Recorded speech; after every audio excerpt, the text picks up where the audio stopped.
రాబోయే 10 ఏళ్లలో ఏపీలో ఊహించని అభివృద్ధి జరుగుతుంది. 2019-24 మధ్య ఓ రాక్షసుడు మన రాష్ట్రాన్ని పాలించాడు, పట్టి పీడించాడు. ఇకపై అలాంటి పరిస్థితులు వద్దు. రాష్ట్రాన్ని ఇప్పుడే గాడిలో పెడుతున్నాం. ఊహించని అభివృద్ధితో ప్రతి ఇంట్లో ఒక పారిశ్రామికవేత్తను తయారు చేస్తానని నిన్న విజయవాడ పున్నమి ఘాట్లో సీఎం సిబిఎన్ గారు ఒక రకమైన విషపు బీజాలని చల్లుతూ ఉంటాడు తన ఉంపుడు మీడియాతో. ఎవరండి రాక్షసుడు?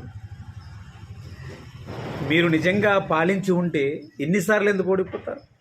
మీరు పార్టీ పెట్టలేదు, పార్టీ మీది కాదు, కష్టపడి పార్టీని వ్యవస్థాపించి బయలా మీరు తయారు చేయలేదు. మీరు గెలిచిన పార్టీ ఒకటి, మీకు పిల్లనిచ్చిన మామ పార్టీ టికెట్ ఇచ్చాడు, తెలుగుదేశం పార్టీలో ఎమ్మెల్యేగా చేశాడు, మినిస్టర్ చేశాడు. అదే మామను పిల్లనిచ్చిన మామను వెనుపోటు పొడిచి అదే సీఎం ప్లేస్లో మీ మామతో టీడీపీ పార్టీతో గెలిచిన ఎమ్మెల్యేని మీ వైపు తిప్పుకొని మీరు సీఎం అయ్యారని చెప్పి రాష్ట్రం అంతా చెబుతూ ఉంది. పార్టీ మీది కాదు, సీటు మీది కాదు, గెలుపు మీది కాదు, ముఖ్యమంత్రి సీటు మీది కాదు.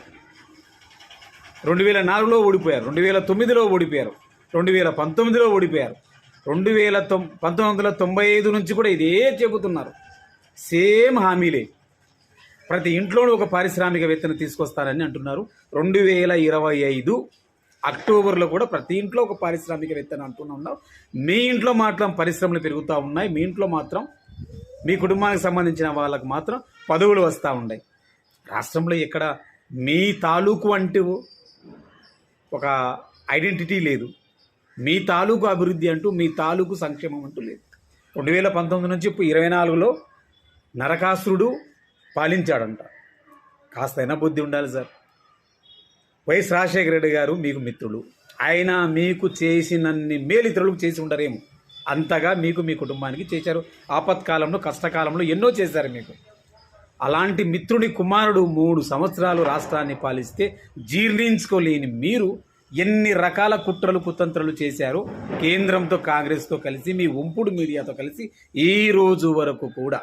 ఆయన నిజంగా రాక్షసుడు అయితే ఆయన పెట్టిన సంక్షేమ ప్రతి పథకాన్ని మీరు కాపీ కొట్టారు. ప్రతి సంక్షేమ పథకానికి సంబంధించిన 1000 రూపాయలకు 2000 రూపాయలు ఇస్తా అని చెప్పి మీరే ప్రకటించుకున్నారు. ఆయన చేసే సంక్షేమాన్ని శ్రీలంక అనింది మీరే, అప్పులు అనింది మీరే.